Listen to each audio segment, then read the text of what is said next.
Salut les gens. Bienvenue à nouveau et suivez-nous aujourd'hui dans un film intitulé Piranha. Attention, il y a des spoilers. Le film commence avec un vieux pêcheur nommé Matty Boyd seul sur son bateau sur une partie isolée du lac. Il se sent clairement détendu et prend ensuite une bière alors qu'un poisson mord sur son appât, secouant le bateau. La bouteille tombe dans l'eau et s'égoutte au fond du lac. Alors qu'il s'immobilise, un tremblement de terre se produit. Cela provoque l'ouverture d'une fente importante dans le fond du lac, ce qui crée un bain à remous. Un SM de piranha affamé émerge d'un lac préhistorique nouvellement exposé en contrebas. Il est autorisé à démarrer son bateau et tombe dans le lac pour être mangé par les poissons. Notre dernier aperçu de lui est une main en lambeaux, fortement ignorée et ensanglantée qui disparaît rapidement sous la surface. De retour en ville, les rues sont animées, les vacanciers de Spring Break cherchent à faire la fête.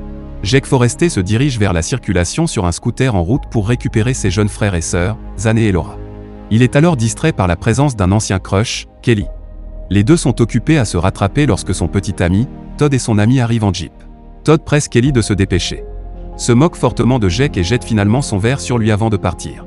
Embarrassé, Jake se dirige vers les jeunes pour être accueilli par Dani, une actrice en herbe. Elle le complimente sur son t-shirt Big Sis. Il suppose qu'elle plaisante avec lui, mais elle s'avère amicale alors qu'ils établissent une relation. Un cinéaste en herbe, Derek Jones, arrive en apprenant que Jake est un local. Derek le convainc de rejoindre son équipage en tant que guide.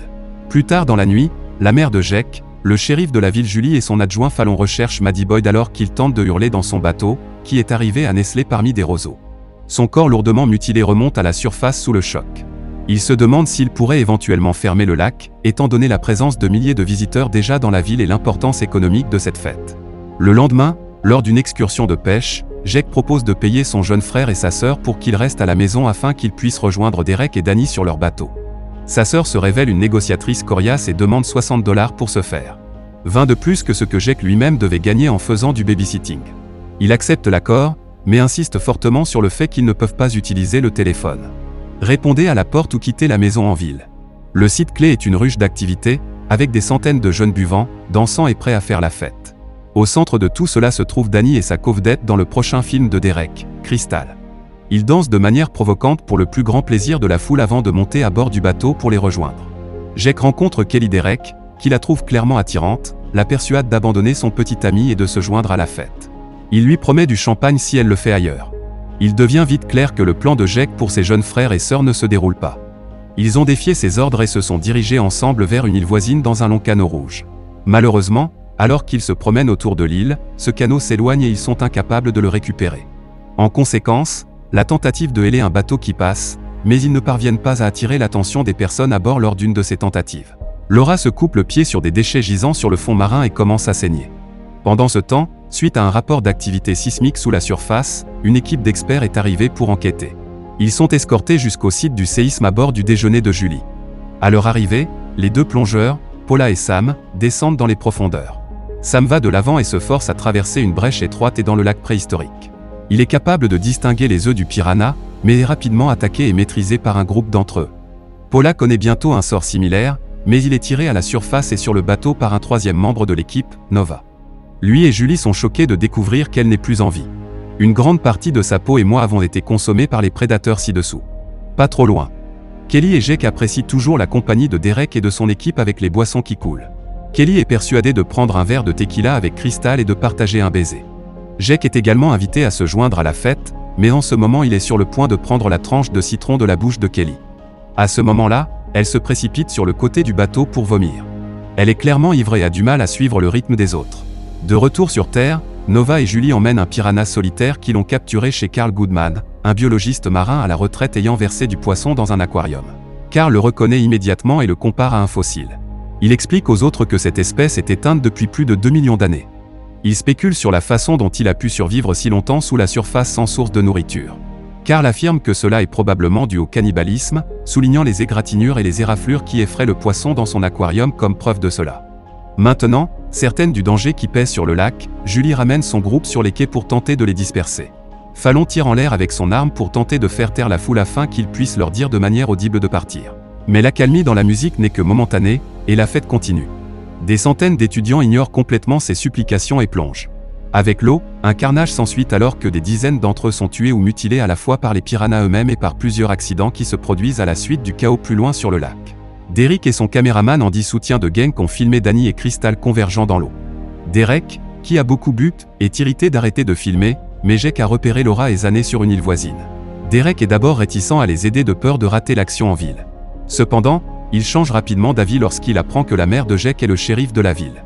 Avec Andy à la barre, ils parviennent à récupérer les enfants, mais l'hélice du bateau se bloque alors qu'ils tentent de la relâcher. Des rochers sous la surface ont brisé le fond de verre du bateau qu'il utilisait pour filmer la fille nageant sous l'eau. La force de l'impact jette Andy, Crystal et Derek dans l'eau, où ils sont immédiatement installés par le banc prédateur de Fish. Derek s'en aperçoit mais délire, car la majeure partie de sa moitié inférieure a été rongée. Pendant ce temps, avec l'eau qui jaillit et le bateau qui coule, Kelly ne peut pas le distinguer. Elle est forcée de se réfugier sur un plan de travail piégé sous le pont pour rentrer en ville. Des centaines de fêtards stupéfaits et blessés tentent toujours de se mettre en sécurité. L'adjoint Felan commence à tirer sur le poisson dans le but d'aider. Il manque de cartouches et prend un moteur hors-bord à la place. Il attaque les poissons qui l'entourent, en coupant beaucoup d'entre eux. L'eau devient rouge à la fois avec leur émoussé et le sien. Finalement, il le maîtrise et il succombe à eux. Le temps presse pour Kelly, mais l'aide est en route. Julie et Nova arrivent sur un bateau plus petit, et Julie parvient à grimper sur le plus gros bateau avec une corde. Désespéré d'aider ses enfants, Jake refuse cependant de quitter Kelly en lui annonçant qu'elle ne serait pas là sans lui. Les enfants suivent Danny sur la corde avec leur maman à l'arrière. Les quatre commencent à se diriger vers Nova. On voit les longs cheveux de Danny pendre de manière précaire juste au-dessus de la surface de l'eau. Cela donne au piranha une chance d'attaquer et elle est entraînée dans sa mort. Les autres réussissent à traverser le plus gros bateau. Le débrouillard Jake se rend compte qu'il peut utiliser le cadavre de Derek pour distraire les piranhas après que Derek ait prononcé quelques derniers mots plutôt confus. Jake jette son corps dans l'eau. Il profite de cette diversion pour nager sous l'eau et rejoindre Kelly, toujours agrippée à la corde. Une fois à l'intérieur, il déclenche une cartouche de gaz et dit à Kelly d'attacher deux fusées ensemble. Ils sortent du bateau et demandent à Nova de les remorquer en lieu sûr alors qu'il essaie désespérément de démarrer son moteur. L'école de poissons se referme sur la jetée. Jake le voit et enroule son bras autour de Kelly pour la protéger. Le moteur reprend vie et le plus petit bateau s'éloigne, avec Jake et Kelly en remorque. Pendant ce temps, les fusées coûtent le gaz propane à libérer pour s'allumer, créant une énorme explosion dans laquelle des milliers de piranhas sont tués. L'insuffisamment éloigné du poisson, le couple s'enroule et grimpe sur le tirant d'eau. Ils sont toujours vivants et dans une forme raisonnable. Bien que Jake ait du sang sur le dos qui s'infiltre à travers son t-shirt, le soulagement ne dure pas trop longtemps. Cependant, alors que Carl Goodman leur donne des nouvelles, il a découvert que les poissons de son aquarium n'avaient pas encore développé d'organes productifs. Ce n'est qu'un bébé avant que cette information puisse être entièrement traitée dans notre dernière vue du lac. Kovac n'est pas descendu du bateau par l'un des piranhas adultes. C'est énorme. Aimez et abonnez-vous pour regarder plus de vidéos comme celle-ci et n'oubliez pas d'activer vos notifications. Cela aide vraiment ma chaîne. Merci d'avoir regardé.